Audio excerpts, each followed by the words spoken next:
Bonjour, je m'appelle Patrick et si tu es nouveau, si tu arrives ici pour ta première fois, abonne-toi sur la chaîne Le Pionnier Africain. Partage, commente, like, comme ça, YouTube va reconnaître notre travail. Comme j'avais promis la dernière fois que je devais revenir ce samedi avec une vidéo pour expliquer c'est quoi le service pionnier et surtout c'est quoi mon expérience dans ce service-là. Donc, c'est pour ça que je suis là. On va en parler un tout petit peu. Peut-être, je vais commencer par dire c'est quoi le service pionnier. Le service pionnier, avant même de dire c'est quoi le service pionnier, il faut rappeler que je suis Baha'i. La foi Baha'i, c'est une religion. Et donc, dans la communauté Baha'i, on encourage les gens à servir comme pionniers, c'est-à-dire à donner un temps de service volontiers pour aller aider une communauté ou un pays ou une société. Et donc, c'est comme ça que c'est un service qui m'a toujours animé, que j'ai toujours voulu faire parce que je n'ai pas eu l'opportunité avant de le faire. Et donc, lorsque je m'en marie en 2024, ma femme et moi, on consulte, on se dit, bon, on vient de se marier, on n'a pas vraiment une grande situation financière, économique, tout ça. En fait, il n'y a rien qui nous retient qu'on doit absolument rester au Cameroun. Donc, on se dit, bon, peut-être on peut donner un temps de service en Guinée, dans un pays étranger pour aller aider. Donc, nous, dans notre tête, on savait que peut-être on serait dans un pays soit qui parle français ou soit qui parle anglais, parce que c'est les langues qu'on est quand même, on maîtrise un tout petit peu. Mais à notre grande surprise, lorsqu'on a consulté avec des institutions qui s'en chargent, ils nous ont plutôt dit qu'on va venir en Guinée équatoriale. Et en Guinée équatoriale, comme vous le savez, c'est l'espagnol. Donc, c'était difficile pour nous pour un début. Quand on a appris qu'on doit venir, on se disait, mais comment on va faire? Et bon, on s'est dit, ah, c'est une expérience, donc certainement la langue sera une autre expérience accumulée. On est arrivé en Guinée équatoriale en janvier, 31 janvier 2025. On s'est installé d'abord à Malabo parce qu'il fallait apprendre la langue. Et lorsqu'on venait dans les consultations, on pensait qu'on va vivre à Malabo. Mais quand on est arrivé, on nous a dit non, on va plutôt vivre dans un autre groupement limitrophe de Malabo qui s'appelle Riaba. Et donc, on s'est inscrit dans un centre culturel espagnol. Pendant 3 mois, on a appris, vous pouvez imaginer, quelqu'un qui sort d'un pays qui parle français et anglais et qui doit aller apprendre l'espagnol subitement, ça peut créer quelque chose de difficile, mais pas impossible.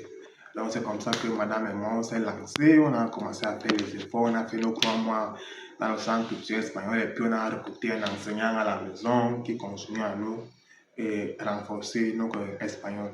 Et puis, on a fait passer presque un an à Malabo et puis on est venu dans le groupement. Et vraiment, l'expérience dans le groupement, elle est très magnifique. Parce que vous vous imaginez, vous quittez, au moins à Malabo, là-bas, il y avait les amis Baha'i. Donc, on est arrivé, on est accueilli par les Baha'i, la communauté Baha'i de Malabo. Mais là où on nous a envoyés, il n'y a aucun Baha'i. Donc, c'est nous qui venons pour aider ce groupement à s'élever, à commencer aussi à penser développement, construction communautaire. Parce que l'objectif, en fait, des services pionniers, c'est de venir contribuer au développement, à la construction communautaire d'un village ou d'une ville. Donc, lorsqu'on est arrivé, et on s'est installé, on a pris contact avec des autorités et tout. Et puis, on a commencé les activités sur le terrain. Et quelles sont les activités que nous faisons? Les activités, c'est directement lié à l'éducation, par exemple, des enfants. On dit que on discute avec les parents sur l'importance qu'ils doivent accorder sur l'éducation de leurs enfants. Et nous avons des programmes bien développés sur l'éducation des enfants, sur l'éducation des préadolescents, qu'on appelle dans notre langage pré-jeune. Donc, les jeunes personnes entre 12 et 15 ans. Et on a des programmes pour les jeunes. Donc, tous ces programmes-là, c'est ça qu'on partage avec les gens sur le terrain et on forme des groupes pour pouvoir avancer avec eux ensemble, pouvoir développer renforcer leur caractère, développer leur qualité, que ce soit intellectuelle, spirituelle et même morale. Et l'expérience est que c'était pas facile, du moins c'est pas facile parce qu'on n'a pas encore fini toujours là. C'est pas facile parce que quand on est arrivé, vous savez, et comme je disais, c'est une culture différente où, par exemple, pour travailler avec les jeunes, c'est difficile parce que le programme avec les jeunes, c'est directement lié à l'étude, donc on doit s'asseoir pour étudier sur certains matériels. Et l'étude là, c'est quoi? C'est qu'on a un livre, on lit et chacun donne partage sa compréhension. Mais les jeunes équato-guinéens, dans le groupement où nous sommes, c'est des gens qui sont plus attirés par le divertissement. Ça veut dire le football, la plage, les sorties, tout ça. Et donc, quand tu les invites, par exemple, pour venir participer à ce type d'activité, c'est tellement difficile. Et donc, je me rappelle des premiers jeunes avec qui on a été en contact, on les a invités, on a décidé d'organiser ce qu'on a appelé un rassemblement de jeunes. On avait eu à peu près 25 jeunes comme ça qui sont venus dans notre maison là où on habitait pour qu'ensemble on puisse réfléchir qu'est-ce qu'on peut faire pour le bien-être de notre quartier, de notre village. Et au début, pour eux, c'était quelque chose de peut-être amusant, qui venait aussi pour se divertir, mais quand ensemble on a commencé à réfléchir en profondeur, on avait un certain nombre de matériels qu'on abordait ensemble pour qu'eux-mêmes se rendent compte de quel est leur rôle en tant que jeunes dans le village où ils vivent. Et, comme je disais, ils n'aiment pas étudier, donc directement, ils n'ont pas montré l'intérêt. Tu vois, vous voyez, beaucoup ont commencé à disparaître. On a quand même fait un programme qu'on va souvent étudier, on va commencer l'étude, tout ça, mais c'était difficile, très, très difficile. Ils ne venaient pas. Quand tu vas demander, on va te dire, ah, nous, on a le football, on a nos activités, on a ceci, on a cela. En fait, parce que tout ça, pourquoi? Parce qu'ils ne comprennent pas l'importance de ce service-là et l'importance de ce programme-là, de ces programmes. Et donc, petit à petit, on n'a pas lâché, on a continué à mener des conversations, que ce soit avec les jeunes, que ce soit avec les familles. Parce que vous voyez, l'éducation des enfants, des préadolescents, comme je disais, et des jeunes, les parents sont les premiers responsables. Ça veut dire que si vous avez votre enfant et que cet enfant a une mauvaise éducation, vous êtes d'abord la première personne responsable de ce fléau, de ce phénomène-là. C'est pour ça que quand nous, par exemple, on vient présenter de tels programmes, on ne les présente pas comme si nous sommes des sauveurs, comme si on vient chercher les enfants pour les éduquer, mais c'est en collaboration avec les parents. Parce que dans le programme, il y a les concepts qu'on aborde, il y a certains thèmes qu'on étudie. Par exemple, si je prends le cas des enfants, on va parler de l'amour, par exemple, de l'importance de dire la vérité, l'importance d'être honnête, tout ça là. Mais pour que cela s'applique, pour que cela se voit, il faut que les parents à la maison soient aussi eux-mêmes les modèles pour ces enfants-là. Donc c'est pour ça que nous sommes partis vers les parents pour aussi parler avec eux, pour qu'ils puissent avoir une idée claire de qu'est-ce que nous faisons, quel est l'objectif de ce que nous faisons. Et donc petit à petit, on a commencé à tisser les liens parce que vous savez aussi une chose, c'est que nous sommes étrangers, on arrive, d'abord on ne parle pas la langue couramment, vous savez, les langues, tu ne peux pas dire qu'en un an tu as totalement appris. Donc, la langue est encore, ça me rappelle les anglophones de chez nous au Cameroun, quand ils arrivent dans les zones francophones, la manière qu'ils parlent, c'est la manière là que nous ici on parle l'espagnol. Donc, souvent c'est difficile, les gens n'arrivent pas à intégrer ça facilement. Qu'est-ce que vous dites, qu'est-ce que vous voulez, en plus vous êtes étranger, ils ne vous connaissent pas, il n'y a pas vraiment la confiance. Mais progressivement, comme on habite là, on a loué la maison, on a créé vraiment un environnement où on peut recevoir les gens à la maison, ils peuvent venir nous visiter, on peut les visiter. Parce que la culture aussi ici, c'est les gens ne se visitent pas beaucoup, chacun est chez lui. Donc, nous, avec la culture de chez nous au Cameroun et dans le pays de Madame, on les gens ont l'habitude de se visiter, tout ça. Donc, nous, avec cette culture-là, on essaie de faire ça ici. On visite les familles, on discute avec nos voisins et tout, et tout. Et ça fait que progressivement, on se rend compte qu'en fait, nous, on est des personnes différentes. Et donc, on a quelque chose de nouveau, on a quelque chose de différent qu'ils connaissent. Et on a avancé comme ça. Depuis qu'on est arrivé dans le mouvement en question, on est arrivé ici depuis le mois de novembre 2025 qu'on est arrivé.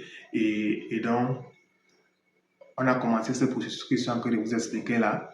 Et jusqu'aujourd'hui, je peux vous dire que malgré toutes ces difficultés qu'on rencontre, malgré l'opposition des gens qui ne comprennent pas pourquoi on est là, ils s'opposent. Mais on est toujours en train de continuer, ma femme et moi, à s'efforcer à maintenir les jeunes, à maintenir les enfants, à maintenir les plus jeunes. C'est quoi l'objectif? L'objectif, c'est que, par exemple, les jeunes avec qui on est en train de travailler, eux aussi, ils deviennent des protagonistes comme nous. Par exemple, ils deviennent des personnes qui se soucient, eux aussi, en retour de l'éducation de leurs petits frères, de l'éducation des enfants dans leur famille. Ça veut dire quoi? Ça veut dire que les programmes qu'on fait avec eux, ça leur donne la capacité de pouvoir contribuer à l'éducation de leurs petits frères et aussi de pouvoir aider d'autres jeunes. Vous voyez. Et plus tard, si eux-mêmes ils développent suffisamment de leurs capacités, eux aussi peuvent décider que ok, j'ai suffisamment aidé mon environnement où je vis, mon pays ou mon village où je vis, je peux quitter d'ici pour aller aider un autre village ou un autre pays qui a peut-être besoin des gens comme moi.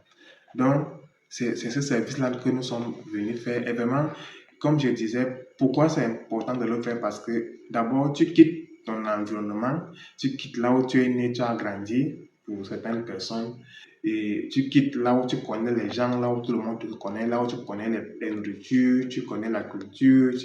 En fait, là où tu es né et là où tu vivais. Et tu dois partir dans un endroit où tu ne connais personne. Ouais. Tu ne connais personne et parfois, comme je disais, tu dois être confronté à une langue qui n'est pas la tienne. Donc, tu dois apprendre la langue, tu dois apprendre les nouvelles choses. C'est une expérience très enrichissante. Pourquoi? Parce que ça te met dans un état d'apprentissage. Tu apprends des autres, tu apprends les nouvelles choses et tu rencontres de nouvelles personnes. Il y a des personnes que tu vas rencontrer qui sont des bonnes personnes, des belles personnes. Il y a des personnes que tu vas rencontrer qui sont des personnes négatives. Et tout ça, là, ça te forge, ça te renforce, ça t'aide à te cultiver, à te développer encore davantage.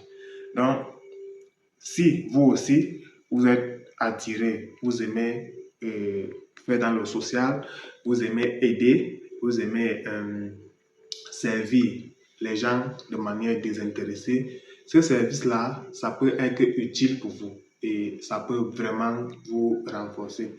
Pourquoi? Parce que, par exemple, quand tu es dans ce service, tu as un peu plus de temps. Ça veut dire que tu as le temps même de réfléchir même pour ta propre vie. Par exemple, depuis que je suis ici, si peut-être je vais vous montrer dans une autre vidéo mon bloc-notes, tellement des projets que j'ai rédigés. Pourquoi? Parce que j'ai plus de temps et j'ai la capacité de réfléchir, j'ai la possibilité de réfléchir, d'analyser, de voir,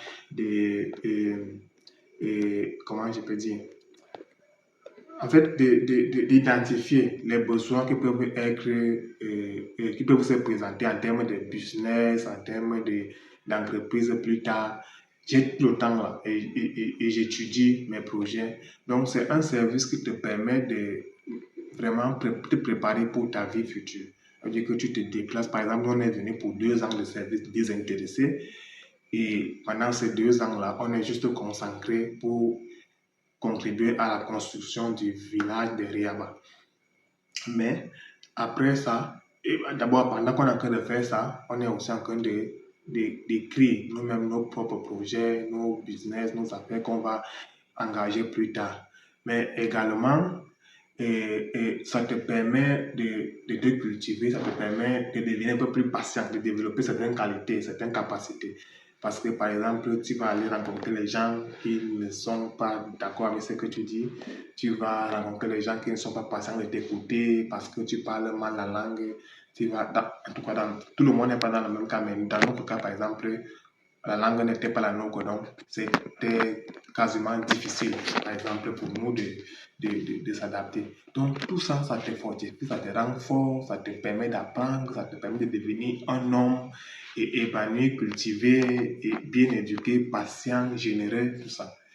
Donc, merci beaucoup, chers amis. Je ne sais pas, j'espère que vous allez aimer cette vidéo et que on va se retrouver prochainement pour une nouvelle vidéo. Vous pouvez me dire en commentaire quel contenu ou quel sujet vous aimeriez qu'on aborde prochainement. Et si vous avez des questions sur le service pionnier pour pouvoir vouloir savoir davantage, connaître plus, vous pouvez aussi nous dire en commentaire et on va apporter d'autres éléments. Merci beaucoup et à très bientôt. Ciao.